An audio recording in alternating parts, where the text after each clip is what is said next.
안녕하세요. 리히트 책방의 리히트입니다.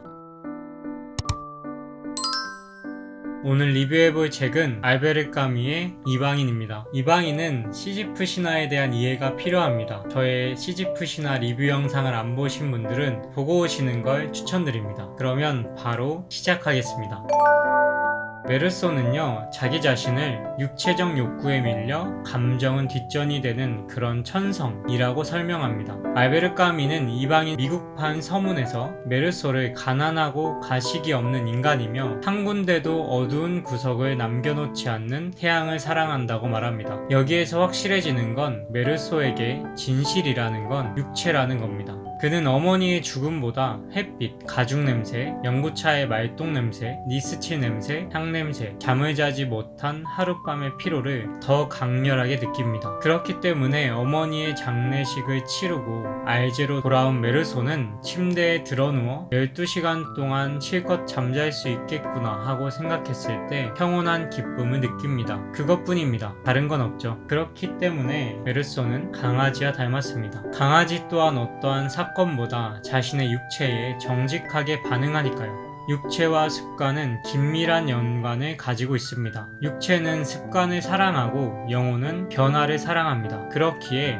동물은 습관을 사랑하고 인간은 변화를 사랑하죠. 메르소는 습관을 사랑합니다. 그에게 진실은 육체이기 때문입니다. 이 책 상당 부분만이 설명할 수 있는 키워드 또한 습관입니다. 어머니가 머물렀던 양로원 원장을 만나 이야기를 나누던 중에 메르소는 어머니가 양로원으로 들어가고 난 처음 며칠 동안 자주 울었다는 걸 생각합니다. 메르소는 그 이유를 다음과 같이 말하죠. 그건 습관 탓이었다. 왜냐하면 만약 양로원에서 데리고 나오겠다고 했더라도 역시 습관 때문에 울었을 것이다 라고 생각합니다. 그러니까 메르소는 그 습관이 어머니가 살아계시던 해에 양로원에 자주 가지 않은 이유 중 첫 번째라고 생각합니다. 어머니의 죽음은 메르소의 습관을 변화시키지 않았습니다. 메르소는 장례식 이후에도 여느 때와 다름없이 자주 가던 식당에서 밥을 먹고 직장을 다니고 해수욕을 하러 다닙니다. 메르소를 파리로 보내려는 사장의 제안 또한 거절하죠. 왜냐하면 메르소는 자신의 생활을 바꿔야 할 하등의 이유도 찾아낼 수 없었으니까요. 장례식이 끝난 다음날, 그러니까 토요일에 해수욕장에서 만난 예전 직장 동료 마리라는 여자친구를 만납니다. 그러나 마리 또한 메르소의 습관을 바꿔놓지 못합니다. 메르소는 오로지 자신의 육체와 습관에 충실합니다. 마리가 메르소한테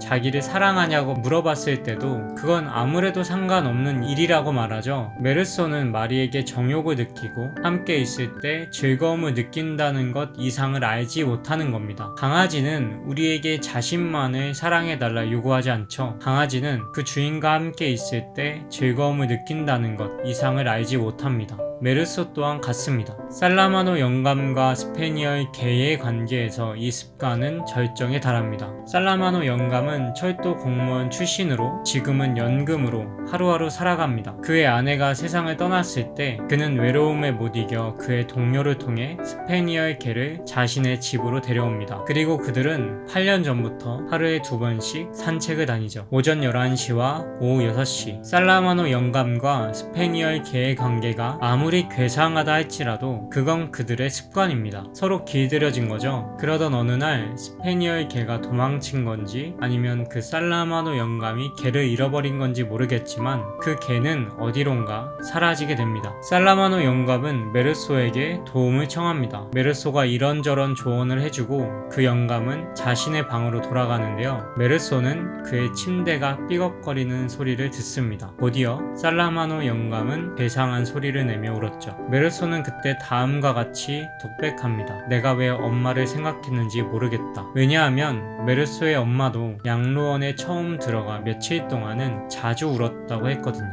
습관 때문에요.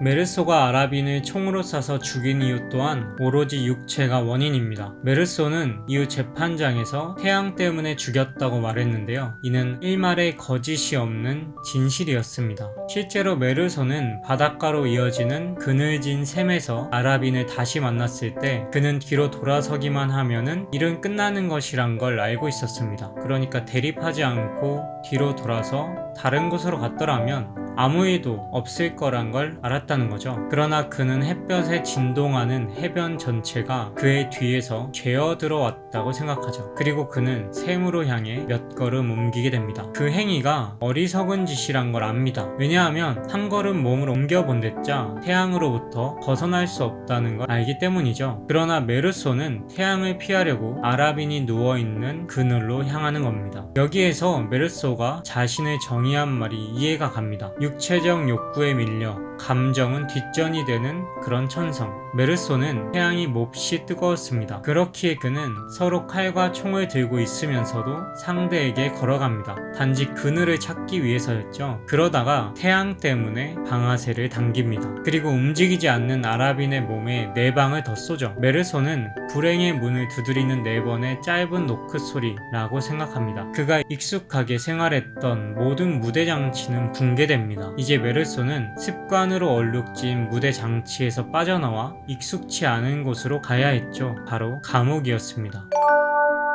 이곳에서도 메르소는 육체의 지배를 받습니다. 메르소는 자신을 변호해 줄 수 있는 사람에게 진실을 말합니다. 정말 자신이 느낀 걸 말하죠. 이 진실은 메르소에게 육체적 진실입니다. 변호사는 메르소의 진실한 답변에 화가 나서 방에서 나가버립니다. 그때 메르소는 자신이 다른 사람들과 다를 게 없다는 것, 조금도 다를 게 없다는 것을 변호사에게 말하려고 했으나 그러한 모든 것은 별로 소용이 없는 일이었고 또 귀찮기도 해서 단념하고 맙니다. 얼마 뒤 메르소는 예심 판사 앞으로 끌려가 신문을 당하게 됩니다. 그러다가 다음과 같은 생각을 하게 됩니다. 모두 육체와 연관된 생각입니다. 솔직히 말해서 나는 그의 논리를 제대로 따라갈 수가 없었다. 첫째로 몹시 더운 데다 그의 사무실에는 큼직한 파리들이 있어서 그것들이 얼굴에 달라붙었기 때문이고 또 나는 그의 태도에 좀 겁이 나기도 했다. 그와 동시에 판사가 하는 짓이 우스워 보였다. 메르소는 마리의 첫 번째이자 마지막 면회를 끝으로 자신이 절대로 이야기하고 싶지 않았던 일들이 시작된 것은 바로 그때라고 이야기합니다. 그를 가장 괴롭게 했던 것은 자신이 자유로운 사람의 생각을 버리지 못하고 있다는 것이라고 말합니다. 그는 감방이 자신의 집이고 자신의 생활은 감방에 한정되어 있다는 걸 느끼게 됩니다. 메르소는 엄마의 장례식 날에 간호사가 했던 말을 생각합니다. 정말 빠져나갈 길이 없다는 것. 그러나 그것조차 결국에 습관 속에 녹아들게 됩니다. 그런데 가만 생각해보면 나보다 더 불행한 사람들도 있는 것이었다.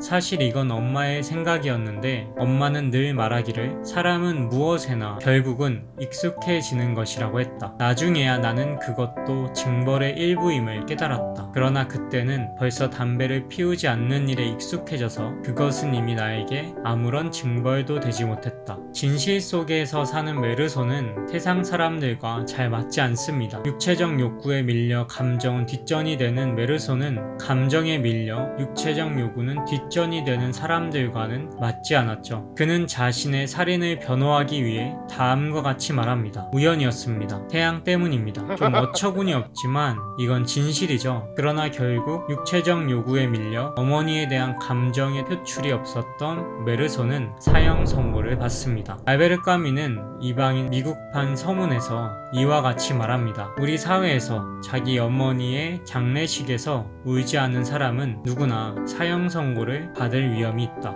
메르소는 사형 선고를 받고 자신의 죽음에서 빠져나갈 궁리를 합니다. 메르소는 상고의 생각을 기울입니다. 만약 상고가 받아들여지지 않으면 죽음을 인정해야겠죠. 메르소는 인생은 본래 살 가치가 없다고 말합니다. 30살에 죽거나 60살에 죽거나 결국은 마찬가지라는 거죠. 그러나 이러한 생각들이 그를 죽음의 생각에서 구해주지 못합니다. 그가 죽음으로부터 태어날 수 있는 시간은 기껏해야 1시간쯤 뿐이었습니다. 메르소가 사제의 면회를 거절한 것은 그런 때였습니다. 그러던 어느 날 메르소의 거절에도 불구하고 교도소에 속해 있는 사제가 메르소가 갇혀있는 감방에 들어옵니다. 사제는 메르소에게 왜 면회를 거절했느냐고 묻습니다. 메르소는 자신은 하나님을 믿지 않는다고 말하죠. 그러나 사제는 사람이 본래 스스로 확신한다고 생각하지만 사실은 그렇지 않다는 것을 지적합니다. 메르소는 자신은 신에 대해서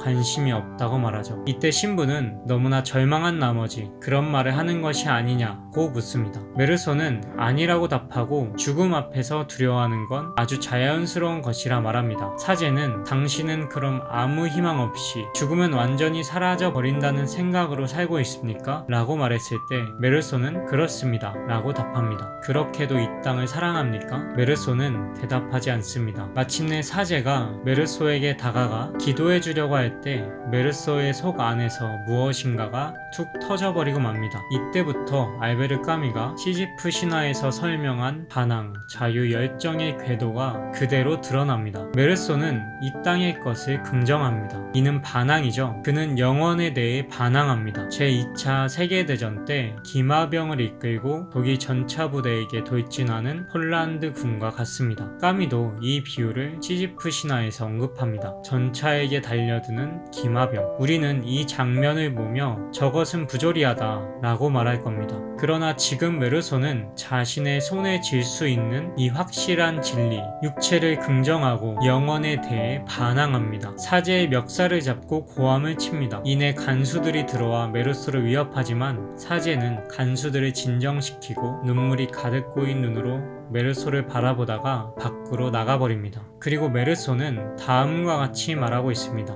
그것은 이제 나와는 영원히 관계가 없어진 한 세계로의 출발을 알리고 있었다. 이제 메르소는 영혼은 자신과 상관이 없고 그에게 남은 것은 육체뿐이라는 것을 압니다. 이것은 자유의 느낌과 다르지 않습니다. 메르소는 오랜만에 엄마를 생각합니다. 메르소의 엄마 또한 이 자유를 느꼈을 것이 틀림없습니다. 엄마가 왜 한 생애가 다 끝나갈 때 약혼자를 만들어 가졌는지, 왜 다시 시작해보는 노름을 했는지 나는 이해할 수 있을 것 같았다. 거기 뭇 생명들이 꺼져가는 그 양로원 근처, 거기에서도 저녁은 서글픈 휴식 시간 같았었다. 그토록 죽음이 가까운 시간, 엄마는 거기서 해방감을 느꼈고 모든 것을 다시 살아볼 마음이 내켰을 것임이 틀림없다. 아무도 엄마의 죽음을 슬퍼할 권리는 없는 것이다. 그리고 나도 또한 모든 것을 다시 살아볼 수 있을 것 같은 생각이 들었다. 메르소의 이 반항은 그의 고뇌를 씻어주었습니다. 즉 희망을 사라지게 해주었습니다. 사형을 받지 않고 다시 감옥 밖으로 나갈 수 있다는 희망. 메르소는 처음으로 세계의 정다운 무관심에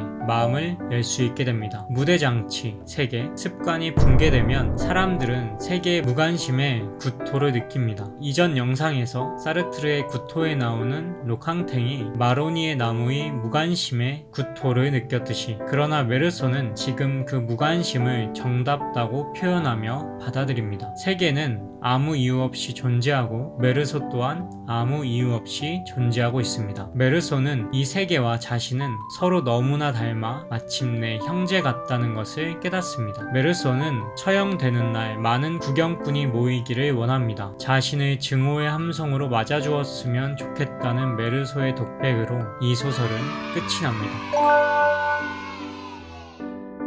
알베르 까미의 이방인이나 시지프 신화에 나오는 몇몇 이야기들은 개인적으로 인정할 수 없는 부분이 많다고 할지라도 알베르 까미는 정말 매력적인 작가인 것 같습니다. 특히 이방인의 건조한 문체는 정말로 취향 저격입니다. 오늘도 끝까지 시청해 주셔서 감사합니다.